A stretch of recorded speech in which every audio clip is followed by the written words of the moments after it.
We are getting closer and closer to the Beijing Olympics and continuing to talk to athletes from the sports that we're going to be seeing at the Beijing Olympics, potentially seeing our guests at the Beijing Olympics and just learning a lot about their careers and what it means to be an athlete in their chosen sport. We are doing ski jumping once again, a Canadian ski jumper, an esteemed ski jumper who I'm so excited to learn about her journey in the sport, hopes for Beijing and beyond, and everything else in between. It is a pleasure to welcome to Off the Podium, Abigail Strate. Abby, first of all, welcome to the show. It is a pleasure to have you on Off the Podium today.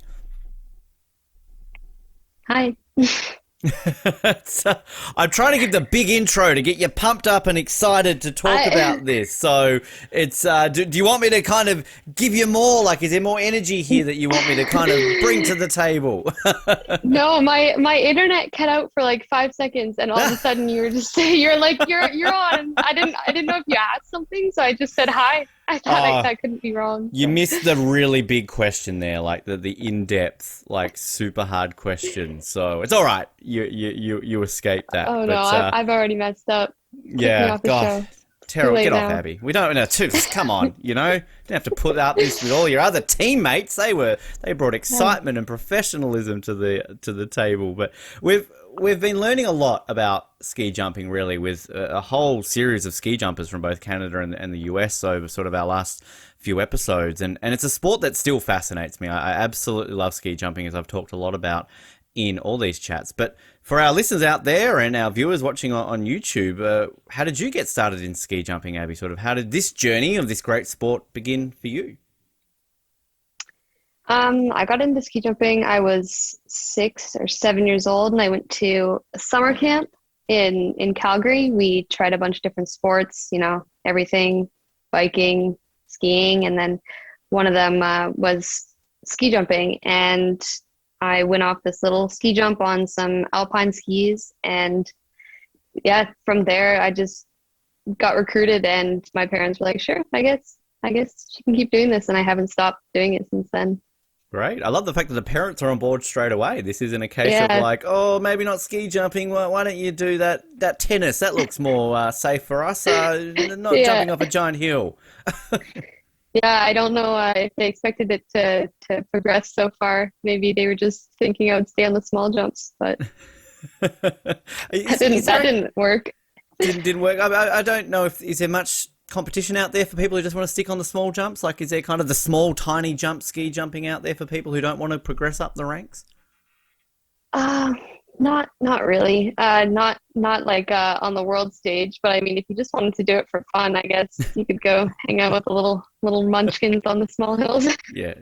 That's me. That's where I'd probably be going if I gave it a try. It seems to be a bit of a thing, this camp that kind of people go to, and this is where ski jumping is discovered. Does anybody go to the other sports, or is ski jumping just the popular one? Everybody wants to do ski jumping and bugger all the other sports that are at these camps. I think that it's the complete opposite. I don't think ski jumping is a very popular one that people pick. I don't know how many kids get recruited into the other sports, but ski jumping is a pretty rare sport to start up in Canada. We've just been lucky that we've kind of had you all on, the ones that have chosen basically to go with. Yeah. What other sports is it purely winter sports that are at these camps, or is it sort of a mixture of winter and summer sports? Well, now thinking about it, I said that I tried biking and skiing, and that is incorrect because this was a summer camp. So I did not ski, but yeah, they were. I can't even remember. It was like an all-round summer camp. We also did like a bunch of crafts and stuff. I remember we tried mini golfing. What else I can't really remember what else we did. It was so long ago, but I guess ski jumping was one of the things. Oh, we did bungee jumping, or like on a trampoline type of thing. Yeah. Yeah. Sounds like a fun camp. Yeah.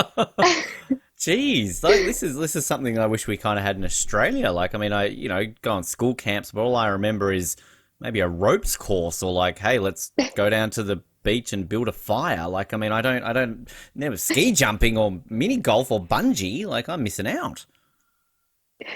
I guess you could say that, yeah. I mean, none of these are taking me to the Olympics, I don't think, potentially with that sort of stuff. But do you remember what it was about ski jumping that you fell in love with at that young age?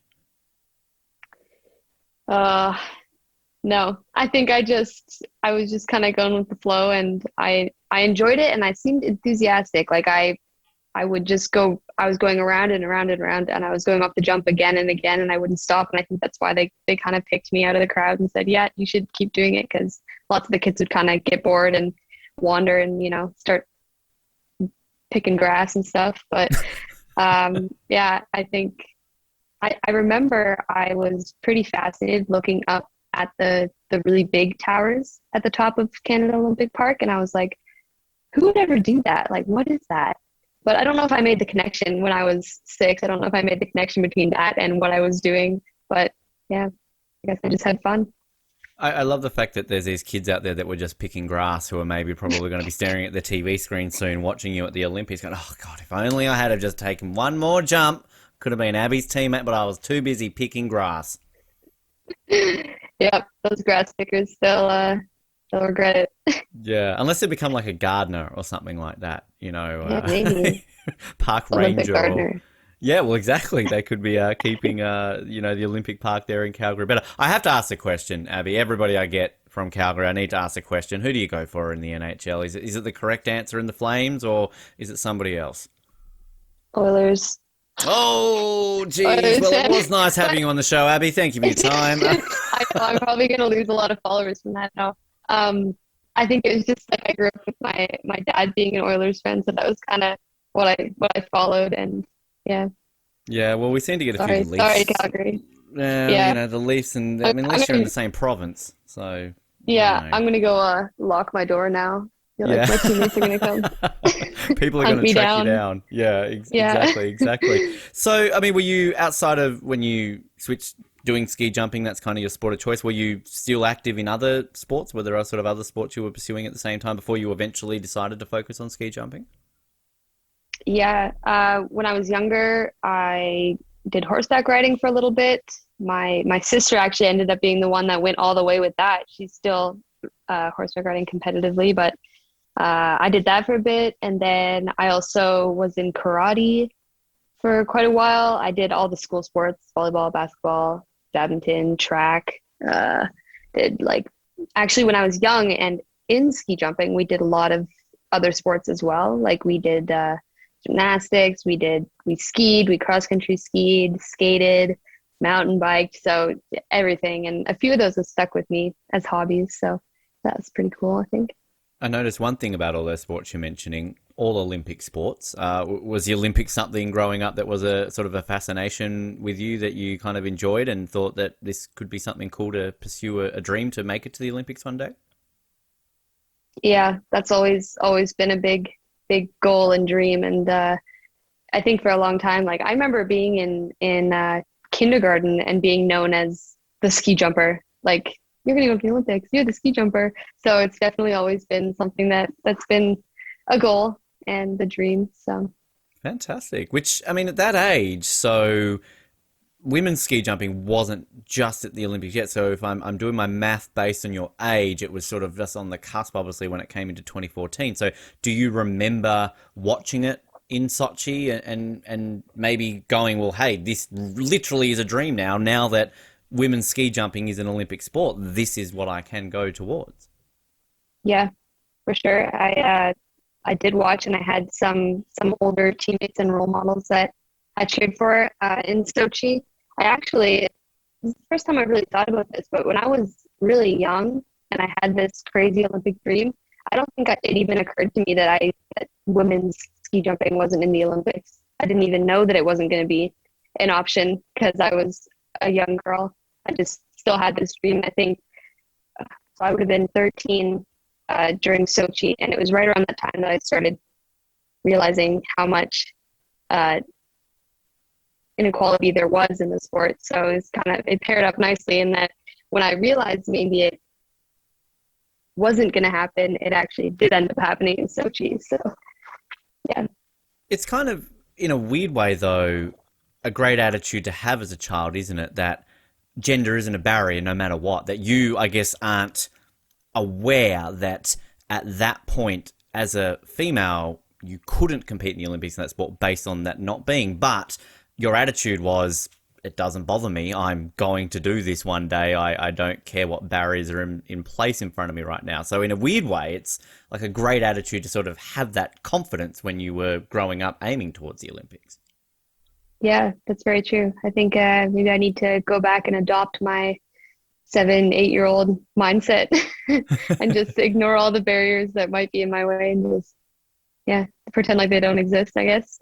Yeah, it's something we all probably could go back and Yeah. do. So, I mean, sort of going through that point, though, seeing it at Sochi and going through then realizing that this could be a thing, sort of what's that progression like as you're getting sort of through the ages? We've heard from a few of our guests sort of how it is working up through the ladder and kind of everything in the sport. But for you, sort of what was your journey like growing up in the sport and then kind of progressing further and further up to, I guess, where you are today? Yeah, so like I said, started when I was young, in Calgary, and kind of from there I just trained with the same group of people until I think I was 13 or 14 when I went to Europe for my first time, first international competition, kind of like testing the waters a bit. I don't know if you've heard from other ski jumpers, but you have to get FIS Cup points in order to compete in a Continental Cup, and then Continental Cup points in order to compete in a World Cup, and then World Cup points are what counts towards Olympic qualifications and world ranking, etc. So first thing first was hunting those FIS Cup points, and then it was the Continental Cup points, and then I started on the World Cup when I was pretty young. I think I was 16, and then at that point I was on the national team, and yeah, from there it's been a blur. Honestly, I've just been kind of coasting along, I guess. Doing your thing, kind of making your way. What is that like though, going off to Europe for your first competition at that age? I mean, had you even been overseas before you ventured to Europe to compete like that? I had gone on a trip with my family. We went to France and the UK, but this was like this was a bit different. There was no parents, and it was just me, the team, the coach. Uh, it was, I remember, like, I used to miss home a lot. I used to, miss my parents, miss my siblings, miss my pets, everything. But it feels natural at this point. But back then, yeah, I mean, and I was missing so much school.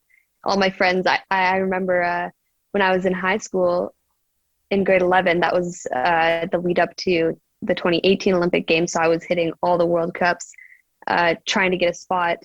And I remember I came back to school one day and someone just looks at me and goes, "You still go here?" Like, because I was gone for the entire semester. I was like, yeah, I still go to the school. I still live here. So that's it became the norm for me to be away for so long. How do your teachers take that? Because I guess it depends on your teachers and your subjects, but hey, miss, hey, sir, just training to go to an Olympics. Can I have a couple of months off? I mean, are they pretty, okay, fair enough. Yep, here you go. Here's some homework. Take on the road to you. Yeah, I was lucky. Like, I went to a regular public school, but my teachers were really, really helpful and supportive, and the school itself was actually really supportive. And I ended up doing a lot of classes online, and I fast tracked a lot of my courses. So I fast tracked math, so I was done it in grade 10, and I got a lot of things out of the way so that my later years in high school were really lightly loaded. But yeah, I mean, I managed, and like I said, I did a lot of the courses I did online, and a lot of the course material was available online, so that made it a lot easier.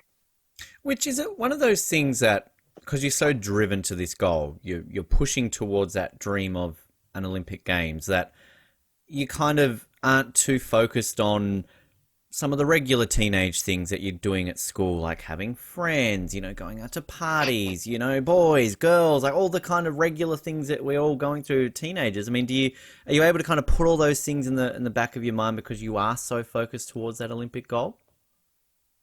Yeah, I think there was definitely some times where I felt like I was missing out from some of those experiences. And I think my parents felt that most. Like my parents were just like thinking, like obviously they were super proud of me. I was out doing all this great stuff, but at the same time, they were like, oh, I feel like, I'm missing all the high school stuff, all the normal people stuff, as you said. I think at the end of the day, though, I didn't miss out on much. I still have friends. I still, do fun stuff, and I hope that all the work and all the sacrifices that I've made will pay off in the end. High school's I ended overrated. up, yeah, I'm realizing that now. But I did have a pretty significant injury in 2019, which was my grade 12 year, I think.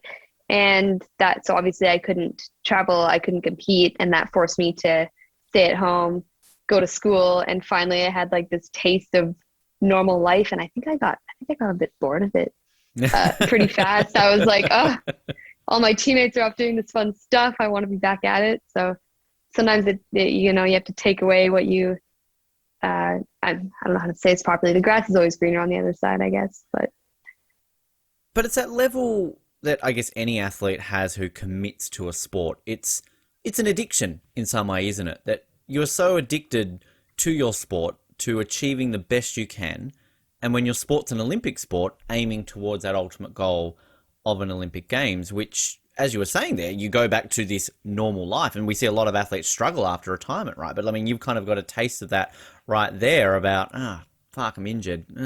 High school. Oh, God, these people. Yes, I still Yeah, go here. But it's like, it's just that taste of like, when do I get better? I want to get back out there onto the hill.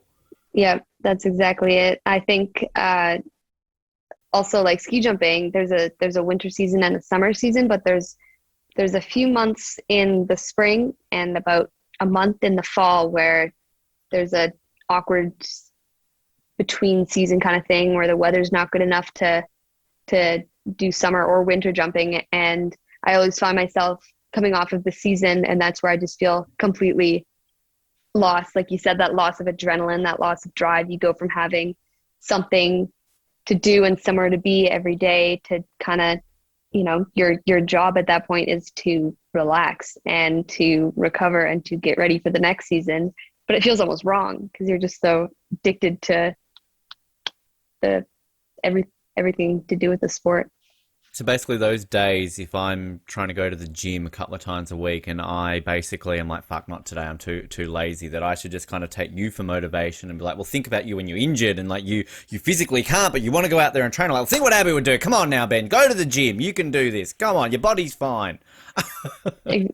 Exactly, that's the mentality. And I guess I should be adopting the when I need to take a rest day, I should be thinking of other people, other people's work or workout motivation. Just There's chill like out, that take balance kind a of second. thing going on Yeah, there, which, yeah. It's the thing that I found really fascinating about speaking to yourself, some of your teammates, and even some of our American guests, is that as an Australian, we look at any winter sport in your part of the world and think, oh, Canada, winter, ski jumping, it's funded well, you've got so many facilities, it's easy. But obviously, ski jumping is not one of those sports for Canada, as we've learnt. You've really only got the one facility in Canada that you can compete on. You were telling me off air about how it's sort of even then, it's not like you can just go and Whistler on a Saturday and train. You sort of only open a certain thing, which is that something that, how can that be improved, do you think, that for Canadians who want to get into ski jumping, is it going to take a medal to break this drought to kind of help the sport get more attention? I mean, I guess my long-winded way of asking this question is like, what do you think can be done to get more people involved in ski jumping to improve how Canadians get into the sport and go onto the world stage? I think unfortunately right now for anybody who's hoping to get into the sport of ski jumping in Canada, it's pretty tough to do. But I think the biggest part that's missing is the grassroots programs. Like we need small hills, we need 18-meter hills, 30-meter hills, 60-meter hills, everywhere, all over Canada, every province, so that you can get kids started and involved in the sport. And meanwhile, me and my national team members will continue, performing at the world stage and getting good results, and like you said, hopefully getting a medal, and that will inspire those kids to start ski jumping, to start in the sport. But that's hard to do when, if a kid were to see one of us on TV doing great, getting an Olympic medal, and then say, Mom, like, I want to go ski jumping, and there's nowhere for them to start, then they're not going to get very far. So we definitely just need more small jumps. Is that something that, obviously you're still in your career right now, it's not something that you're looking at to retire anytime soon, but is that something that you see yourself being involved in and trying to, I guess, grow the sport within Canada, and maybe recruiting some young girls and boys into the sport more and help exactly what you're saying, facilitate it further? Yeah, I actually, I'm in a bit of a crisis right now because I'm in school, but I don't really know exactly what I want to be doing. But I do think that I want to stay involved in the sport in some way or another, for the rest of my life. I feel like it's kind of a mission of mine. I want to bring the sport back in Canada. I don't know what that's going to look like, but if it's like starting a club somewhere, or I don't know, becoming a billionaire and building little ski jumps all over the country, then I guess that's what it's going to take. I love that. There you go. Become a billionaire, build ski jumps, done. Yeah, there you go.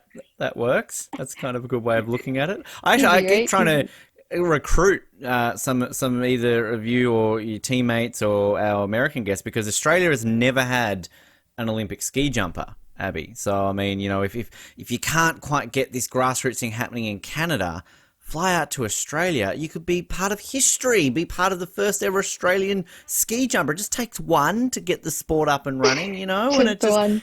You never know, right? Seriously, that I'm gonna, take note of that after this interview. Please do. That's gonna be a top secret plan. Like, you just go down there and build some summer jumps, and then all of a sudden, out of nowhere, show up at a Winter World Cup with some top-notch Australian jumpers.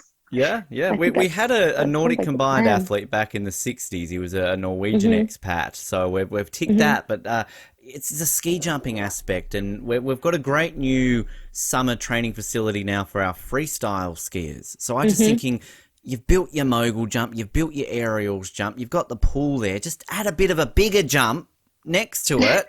And get the Nordic sports in this country, because I think we can do it. We're crying out for some representation in Australia.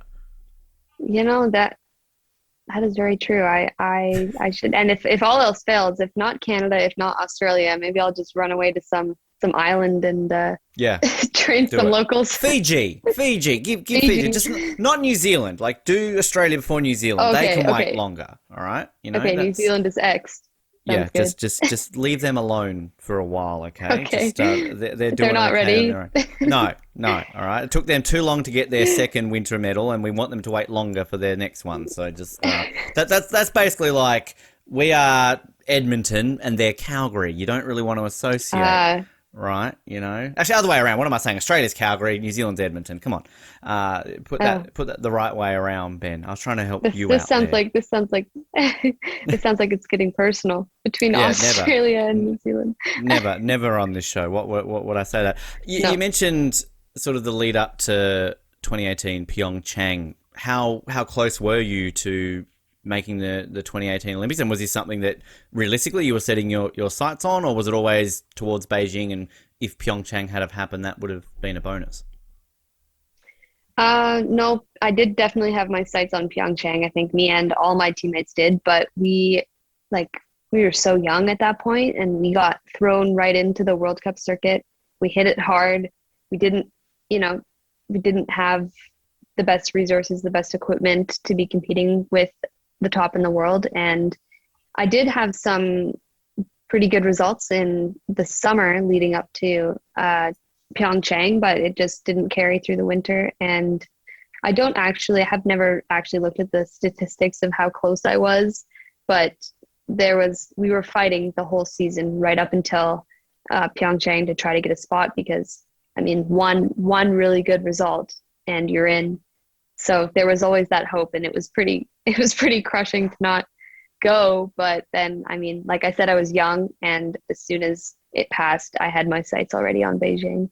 Because it's that very unique aspect of the sport, isn't it? That as Canada, you are fighting for spots for you to go to an Olympics as a team, but then internally, you're also then trying to be in that position that if you get one spot, two spots, you're in that top one, top two, or top three, however many you get. So it must be a very unique aspect of your sport in which you're trying to get as many spots at the same time, but also be the best you can so you can be in prime position to have that spot. Yeah, exactly. Exactly. It's kind of interesting to earn a spot and then to have it. It's not your spot, it's Canada's spot. But yeah, I mean, I, I, I think we're all just working towards the same goal. And as a team, like we'll just push each other to try to ideally earn four spots, a spot for each of us, and all go.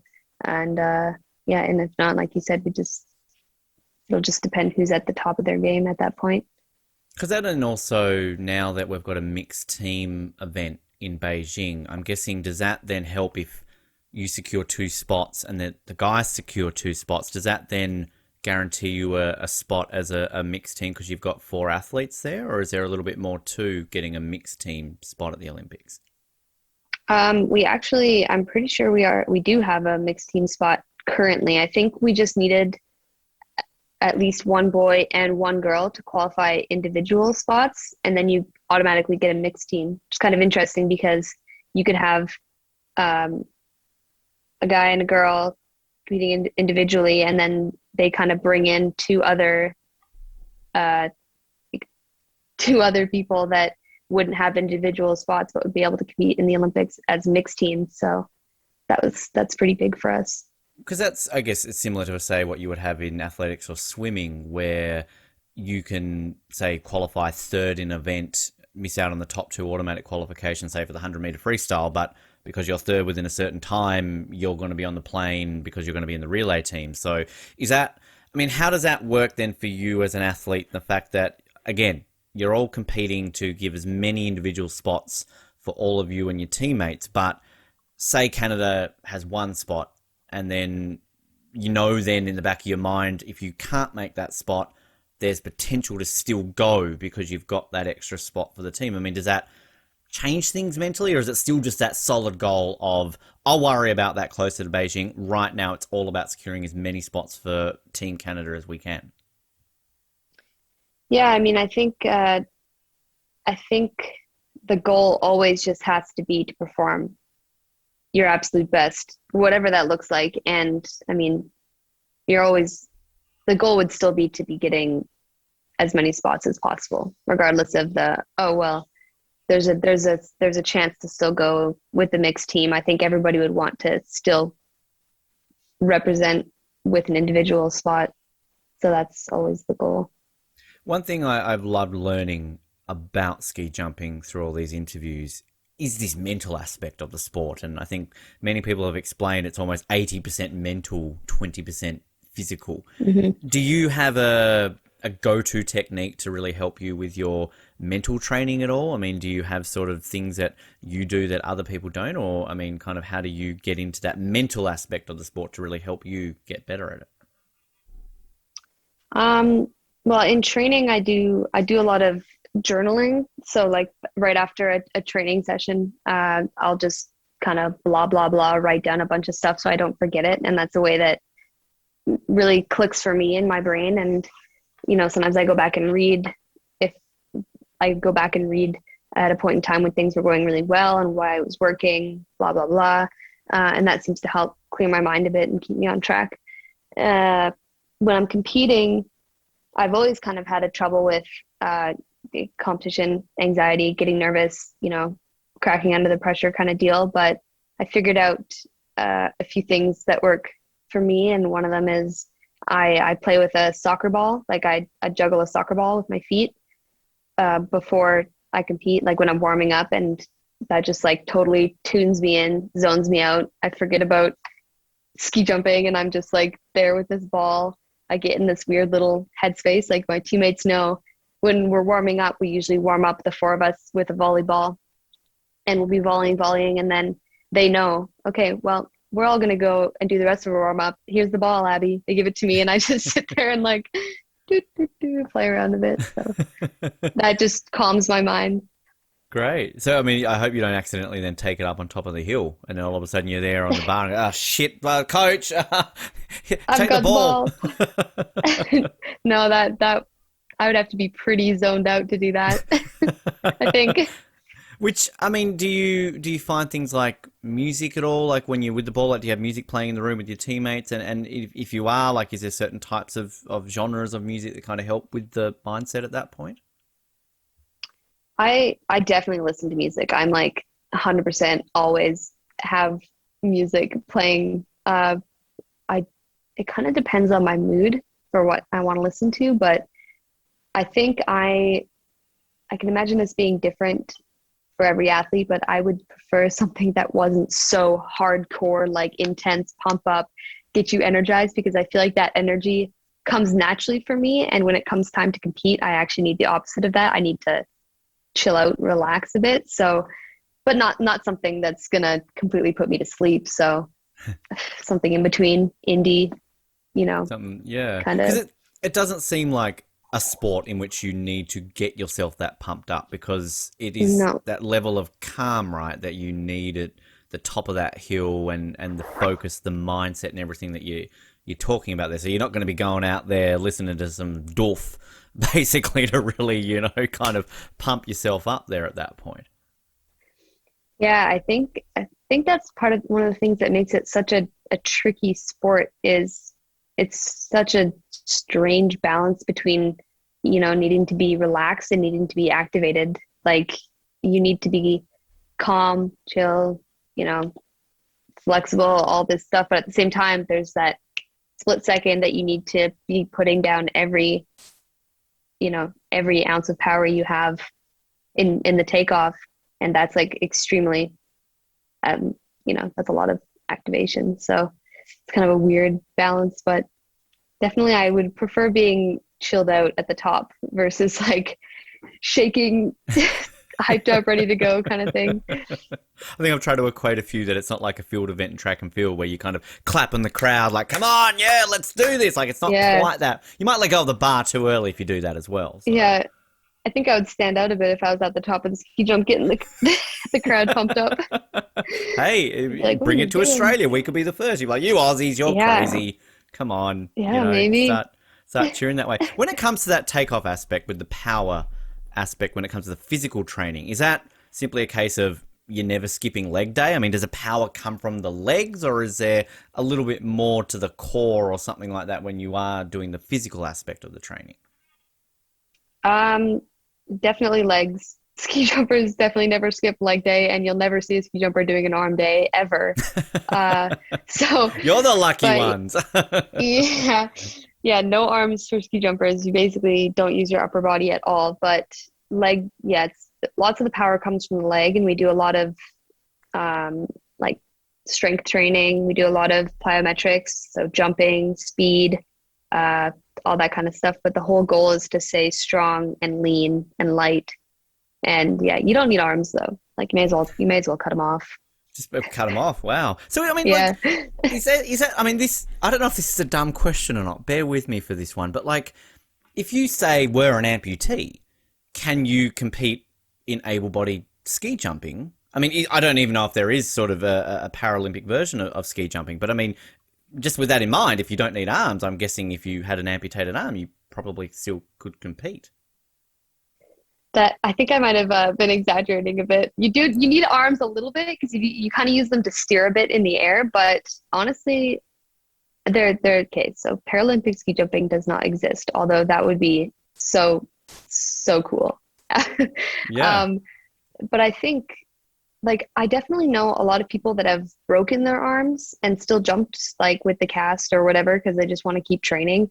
And I think it would be doable. I mean, I'm not an amputee. I don't know how that all works. But I mean, if I ever got the chance, I think I would keep trying to ski jump if hopefully that never happens, but that happened to me. So I've asked thousands of questions on this show, Abby, and I don't know if that might be the weirdest or dumbest question I've ever asked, but it just came to my mind. I'm like thinking like yeah, I'm imagining this. You might need to hold on to the bar, so you probably need at least one arm, but maybe people I'd work like to around see it. things. Maybe one day. There's got to be Yeah. there's something out there with that too. Right now, we're talking to you. You're in Slovenia at the time of recording this, just before sort of the season kicks off. When we air this, would have been going well into time at that point. But tell us how you're feeling right now, kind of as you're going into this season in terms of your form, your mentality. I mean, how are you thinking Beijing is? Is this completely realistic for you, and is this just purely right now, my mind, Beijing Olympics, this is going to happen for me? I feel really good right now. I mean, I've been training really hard. I've taken a lot of jumps this summer and I've prepared really well. I think I also got some good results this summer, so I currently have a spot at Beijing. I just have to kind of keep up my streak through the winter and hold on to it. So I'm feeling pretty confident, and yeah, I'm looking forward to see what the winter brings. Which is, it must be again. I love learning from our winter athletes of the uniqueness about winter sports and qualifying, because not only does it come down to those spots we are talking about before, but like you're literally weeks away from Beijing and you still don't 100% know. Like so many of our summer athletes, they qualify a year before the Olympics. Like they know they're going, but it's just fascinating. And as you were saying, you've basically got that spot, but it's just basically a case of now doing what you're doing, not getting injured, not fucking up, and just kind of doing what you're doing right, which, again, I can imagine it's a 50-50 either way. Like, it's a great feeling to know that you just keep doing what you're doing, you're going to be there, but also the case of, like, okay, just let's make it 100% happen, and not knowing until right before the games, essentially. Yeah, exactly. I'm still like hesitant telling people. I'm like, but if it were to not happen, I would be crushed. So I don't know. I just gotta keep focusing on, what on ski jumping and what I have to be doing each competition to keep my results good. And yeah, it'll work. It'll work if I Just do that. lots of soccer balls and volleyballs, I'm imagining, just kind of to Yeah. keep kind of that mindset. Just on the journal, you mentioned the journal, and obviously I don't want to ask a person their private entries in a journal, but I mean, is it really more on the technical aspects, or kind of keeping things that a coach maybe says to you at one point? Or I mean, or can you do other things? I mean, Nicola McDermott, an Australian high jumper, got very well known during Tokyo. She won the silver medal, but every jump she would be writing in a journal and kind of, all aspects of things like that. But do you do other things in it besides just sort of the technicalities or the sports-based things, like maybe write down a little poem or something like that that kind of helps you, things like that? No poems for me, but I definitely just, I don't know, I really just ramble. Like if I feel like there's something on my mind, I just write it down. So that can be anything from just like, what I did that day, how I'm feeling, if I have an idea, or if I have like some random inspirational thought that comes to me, I'll write it down. I do a lot of like to-do lists in there. It just kind of depends how I'm feeling. I like writing. I like having a pen in my hand and writing down. So just whenever I'm bored, honestly, I just kind of sit there writing stuff, Great. whatever comes to mind. So I'm seeing Beijing in between jumps. You'll be like going, okay, did well, form good, awesome. Oh, Australian podcast off the podium. Contact Australia re ski jumping. Okay, got it. There you go. Just hit you in the Yeah, Olympics. I mean, that's perfect timing for it, right? exactly. Yep, for sure. Yeah, I'm just giving you these ideas, right, Abby, just to kind of really make sure that you kind of you go through that with everything like along those lines. I'd love to know, like, Slovenia is a country. It's one of these countries that I've always looked at and gone, I'd love to go to Slovenia, because it's literally not. No, but I don't think anybody grows up going, I want to go to Slovenia. No disrespect to our Slovenians, it's not a top of the tourism pile country, but what is it like? Like, this is again, I'm bringing out the weird question today, Abby. I just want to know, like, can you describe what Slovenia is like and why more people should go there? Because it does seem like such an amazing country to visit.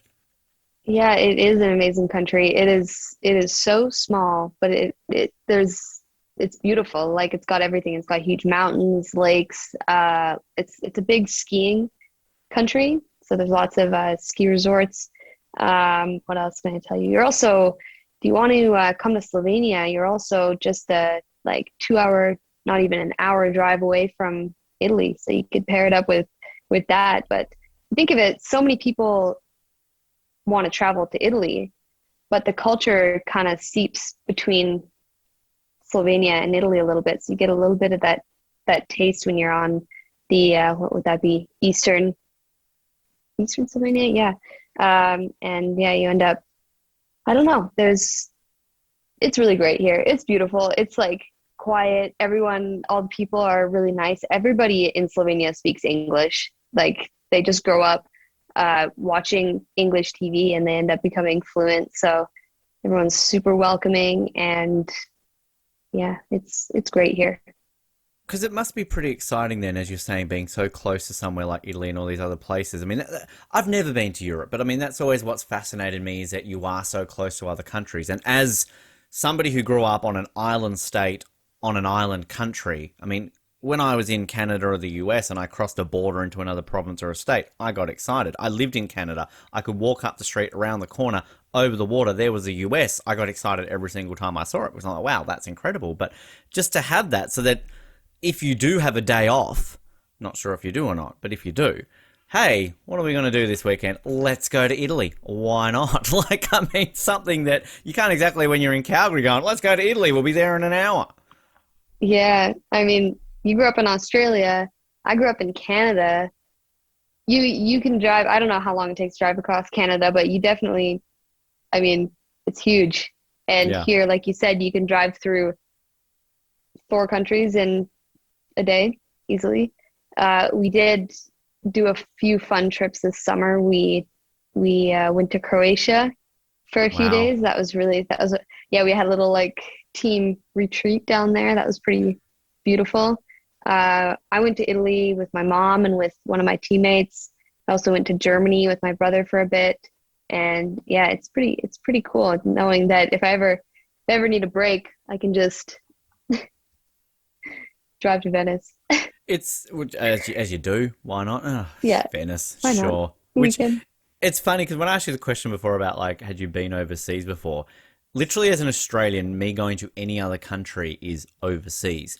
Whereas it's funny because again, I lived in Canada or I've been to America plenty of times, but it's funny. I turn around and I'll say to a Canadian or an American like, "Oh, have you been overseas?" "Oh, no." I'm like, "Oh, if you're a Canadian, have you been to the States?" "Yes." I'm like, "Well, you have been overseas." "Well, no, because it's the same piece of land, but to an Australian, it's Yeah, that weird balance of like another country to an Australian is always overseas, when to a yeah, Canadian, going to the US isn't overseas, right? yeah, yeah. I've never really thought of it like that. It's interesting, sort And of the way to put that. yeah, it is. And being European, I mean, you could go to what hundreds of countries and not Yeah, still not be overseas or being on exactly. on that continent. Yeah, Yeah. I mean, how many landlocked countries and all that sort of stuff they don't even know. It's kind of funny. Like, I loved it when I lived in Canada, and it was like, let's go to the beach, Ben. Great, and I'd rock up to a beach, and I'm like, this isn't a beach, it's rocks. Like, that's not a beach. Do you know what a beach is? And it's like, this is a Totally a beach in beach. Canada. Like, not a beach to us Australians. We like to close out with a series of kind of fun get to know you style questions, Abby. Before I get to those, a couple of things I wanted to touch on. I believe your nickname is Frank. Now, Okay. can you can you can Kind you of. clarify kind of like how this Yeah. came about? Frank, one of my teammate Natalie calls me Frank, and that's from the TV show Catch Me If You Can. Ah, yep, It's yep. got Leonardo DiCaprio in it, and one of my old coaches started calling me Frank because it's Frank Abagnale Jr. and I'm Yes, Abigail. So that's yes. that's where that one came from. Great. Wow. And do you Yeah. like the movie, or like had you seen it until, Yeah, or I hadn't seen it until I started getting called Frank, but I do like that movie. It's a good one. yeah, that's I like kind of like the connections that you can kind of, do that with that, and kind of when it's like an obvious nickname, like okay, I see where you get that, but then if it's actually like got more of a story behind it, Yeah. like Yeah. that's pretty cool. Also, again, on my deep-seated research of you online, I believe you have a bit of thing for bees. Now, where did this love Yes. for bees come from? I took a beekeeping course with my dad. I think that would have been like close to 4 or 5 years ago, 4 years ago. And we have a few hives back home. We live on a little acreage, and yeah, we get it's nothing big at all. We have like we've had max 4 hives, and we just get honey. And uh, yeah, I think bees are really really cool. Like everything they do is just absolutely fascinating, and I love talking about them. Like if someone asks me questions about bees, I'm like a dictionary. I just go off. But and then I kind of thought, okay, well, I'm Abby. I love bees. This could be a whole thing. And now they're everywhere. They're all over my equipment. And people like, if I have fans that send me messages or anything, they always use like a bee emoji or they like comment that and stuff like that. Great. Like, I think it's Wow. sticking. Yeah. Well, I was going to say, like, can you like design skis or like helmets? Can you put like, do you have free? Does Team Canada allow you to get a bit personal with some of these things? We can do helmets. You can like one of my teammates has a like custom painted helmet with a white tiger on it. That's her thing and can do that. I just need to maybe win a few competitions and get some money first before I invest in a custom painted helmet. But a bee might be the way to go if that ever does happen. Olympic medal might help with that. Just Yes, could give you a bit of a boost as well. You never quite know with that one. Also, true.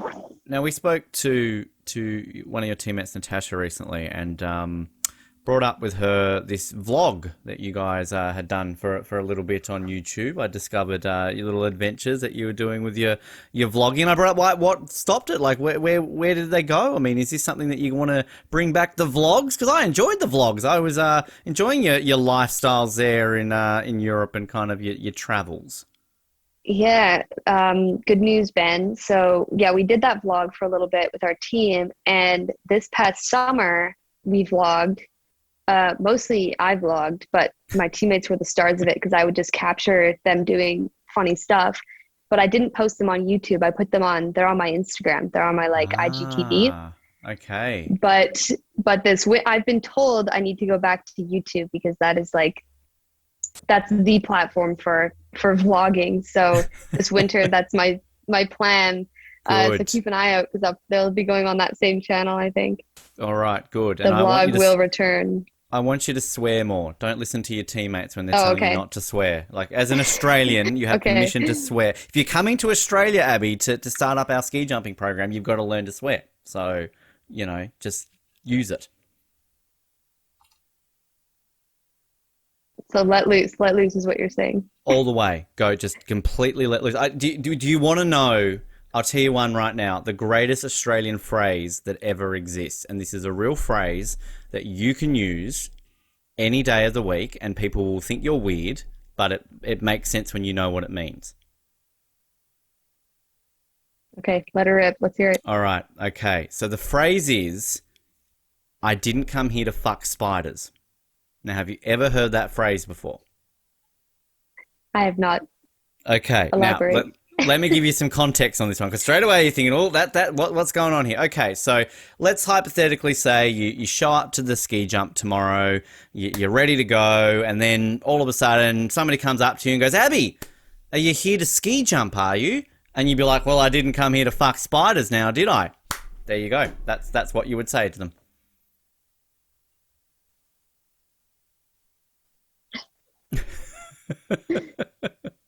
Bam, there you go. Yeah. See? I've got to use that one. Yeah, exactly. I'll put it in your vlog. That will get you some likes on on YouTube. You'd be getting the Yeah, like subscribers. yeah, perfect. Yeah, it's like what else did I come here to do? Exactly. It makes sense in itself, right? Like straight away, it's kind of like, it's the perfect Perfect. Australian phrase. I actually think that even to our Australians listening, we need to use it more in everyday speak. I feel as Australians, we don't use it as much as we probably should.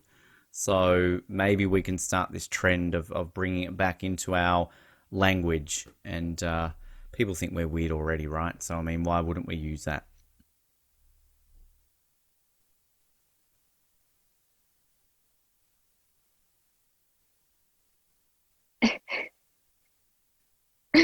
I think it's great. I don't think it's weird. I think it's perfect. Good. I'm glad that nobody thinks we're that entirely weird, essentially, with all of that. As I said, Abby, we like to close out with a series of kind of fun, random, get to know you style questions. Now, these are a questionnaire that Team Canada athletes got ahead of Rio and Pyeongchang. Now, as we've said, we don't know if they got given to our Tokyo athletes because they never published anything on their websites. We're hopeful, based on some answers that we may have been given by some of your teammates and other Canadian athletes, that these might be being given to you ahead of Beijing. So you might get to answer these properly for the Team Canada website coming very soon. But just a bunch of fun, get to know you questions. And you mentioned you like to draw or do things with pen and paper.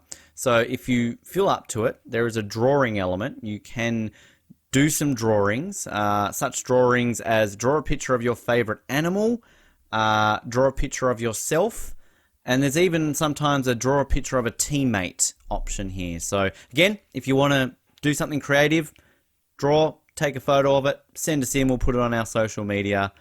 And you can, because I believe you're a bit artistic as well. You like to do some sort of artistic things too, don't you? Yeah, I do. I draw quite a lot. Okay. I could draw an animal.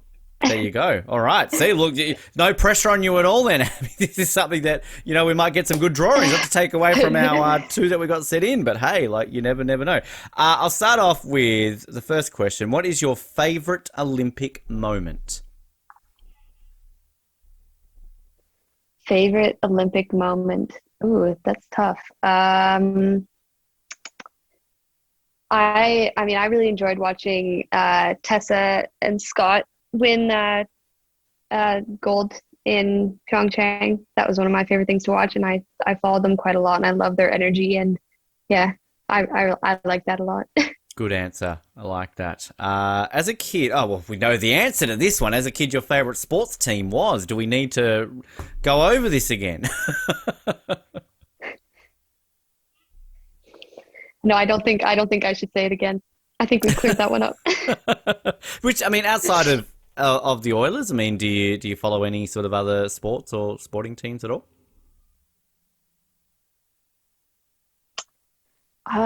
Mostly I follow ski jumping. I'm a fan just as much as I am a competitor. So that was what I watched when I was younger.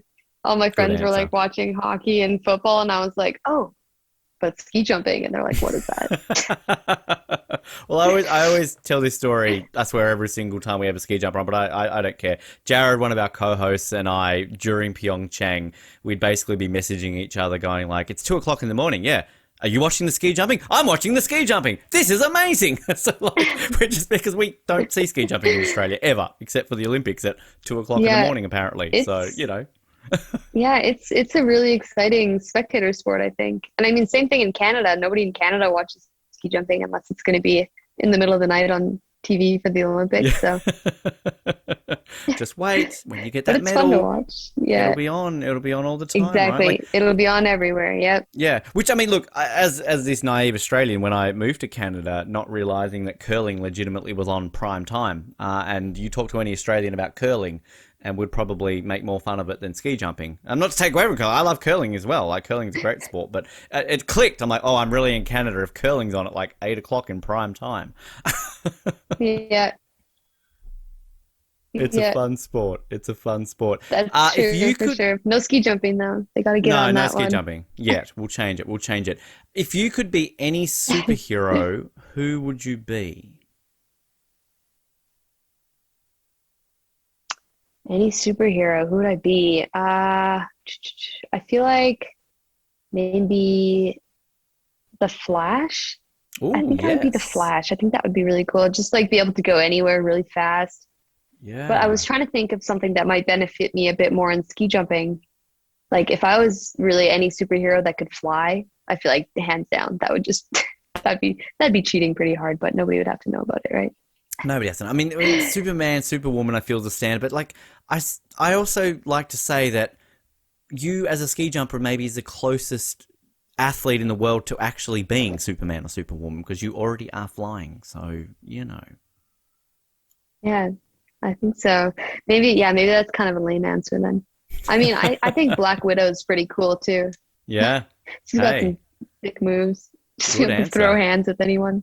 Yeah, exactly. Get Scarlett Johansson into ski jumping. I mean, that would bring people to the sport. Like, come on. Yes. Yeah, I would watch more than I already do. Yeah, I think we all would probably. We touched Yeah. on music before. Who are your favorite music artists? Ooh, big Fleetwood Mac fan. I love Fleetwood Mac. Who else? Oh my gosh, I listen to so much music. Oh, now I'm blanking. You put me on the spot. I Ooh, love everyone, but I'm lots of indie, lots of yeah. I can't think. is a Oh, I song love you can get props if you want, if you've got your phone or kind of want to look at any Spotify lists or anything like that. We're yeah, always down for I props. um an Australian band called Sticky Fingers. Oh yeah, I okay, like them a lot. Yeah, Sticky nice. Fingers. I like a band called The Growlers. What else we got here? I mean, my music taste has just changed so much over the years. That's the I feel like, best thing though, isn't it? Right, like when you're yeah, growing and you're kind of discovering these artists. I like that you said Fleetwood Mac though. I mean, that's a yeah, top that's my answer. all-time fave. Do you have a Yeah. favorite Fleetwood Mac song? Yes, Little Lies. That's my Ah, favorite. okay. Nice, Yeah. nice. I'm a big Kind fan of, of The kind of, Chain. The Chain's probably my yeah, favorite. Good song. Yeah. that's a good one.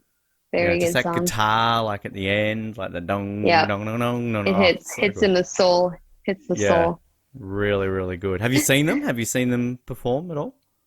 Yep. That was my graduation gift from my parents. I got to go see Fleetwood Mac with my little sister. So that Fantastic. was one of the coolest things. Yeah.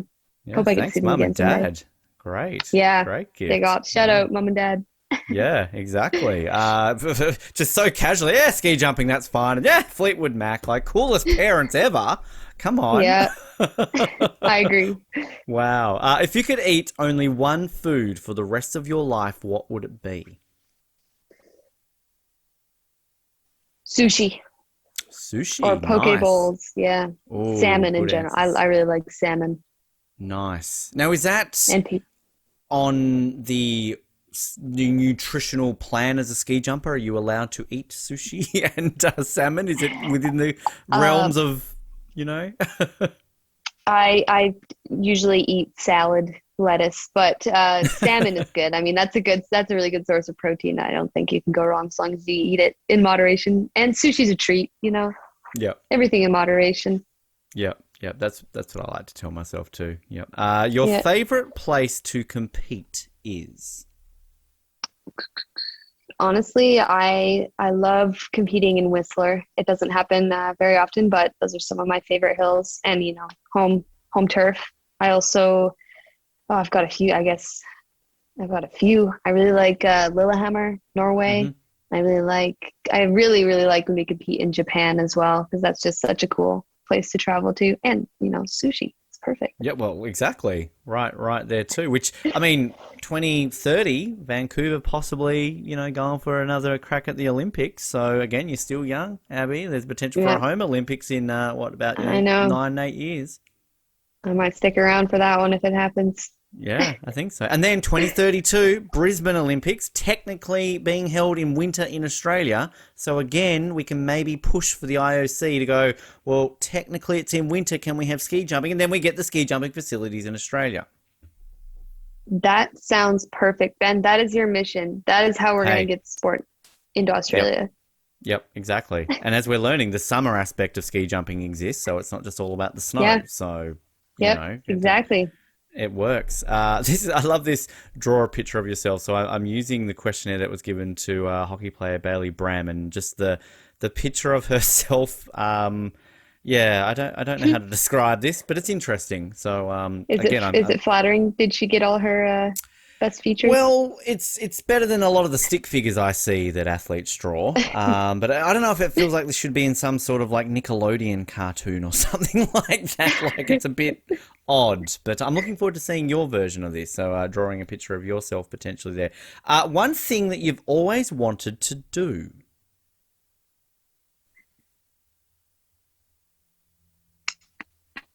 Always wanted to do one thing, eh? Hmm. I've always wanted to travel to northern Canada, like up in the Yukon. My mom lived there for a little while, and she taught skiing, and I don't know, I feel like that would be a really really cool place to travel to because I'm so used to traveling, other places, but I feel like I've never explored Canada as much as I could have, as much as I can. And yeah, northern Canada just seems so beautiful and Those kind of billions of isolated. dollars when you're building those Yeah, jumps, I like know. And just go build some up there. perfect Go excuse. MIA for a few years. Why Start a not? club. Everyone deserves to go MIA in the Yukon once in a while. Like it's Yeah, I standard agree. bucket list, right? Like just why Bucket not? list. Yeah, exactly. Your favorite thing to do in the summer is? Ski jump. Doesn't But matter the season. other than ski jumping, summer I like to bike, like mountain bike a lot when I'm at home if I have my bike. We swim a lot. Um, yeah, that kind of thing. I mean, like to jump off cliffs into water, stuff like that. Jumping. Lots of Yeah, jumping. jump it anything I can jump over or onto or off of. That sounds like summer to me. Good answer.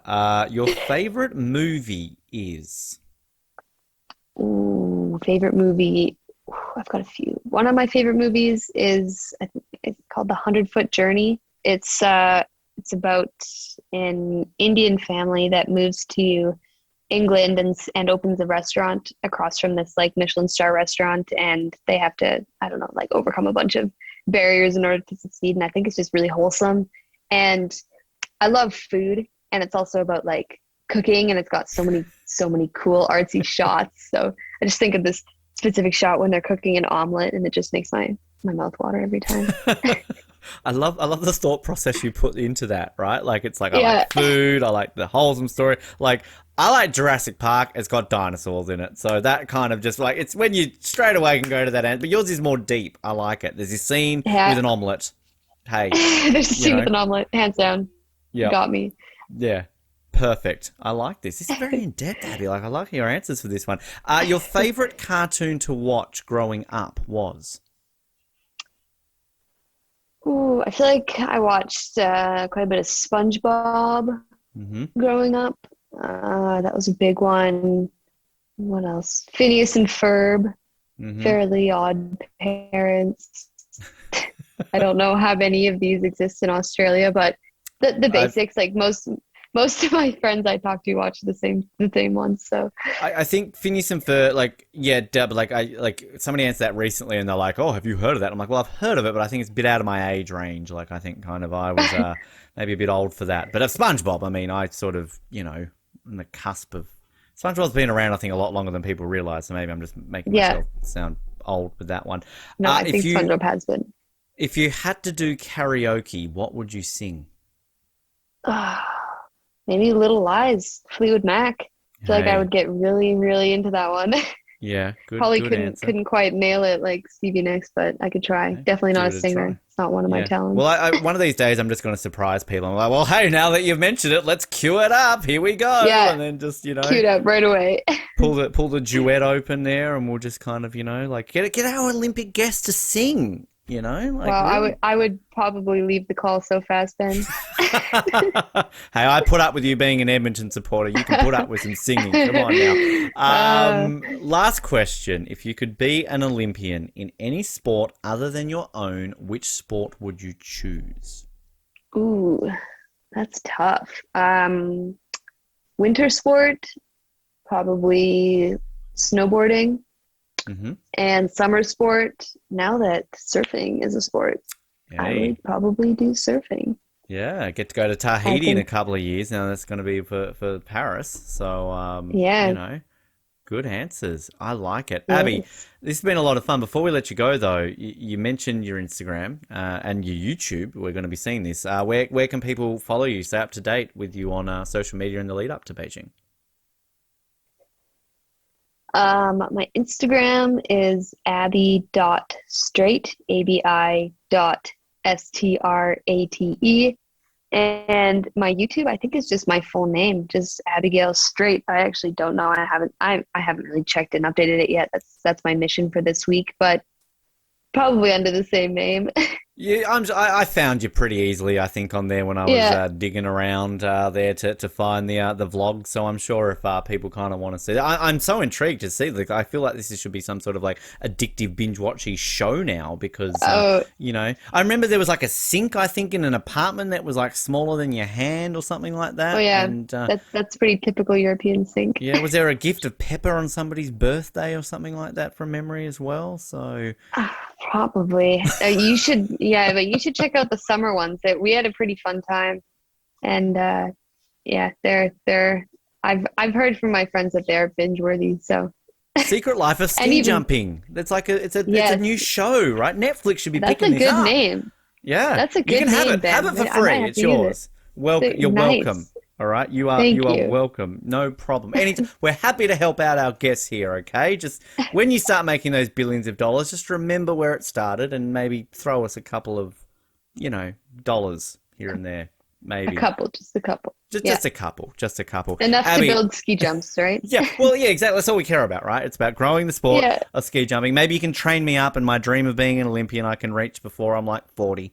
yeah, So maybe we'll you can do see. it. Long way to go. Abby, it's been an absolute pleasure learning about everything to do with yourself and the sport and everything else in between. You've made me ask some of the most random questions I've ever asked on this show, but hey, it's bound to happen. But we're crossing all those fingers and toes and everything for Beijing. And let's just say it right now: when you're there, we look forward to getting you back on after with that medal around your neck. It's gold. I don't want to say with that medal, with the gold medal around your neck. Come on, then. Let's be that positive. I think positivity is and manifestation. That's the way to go. So I can't wait to talk to you again with that gold medal around my neck.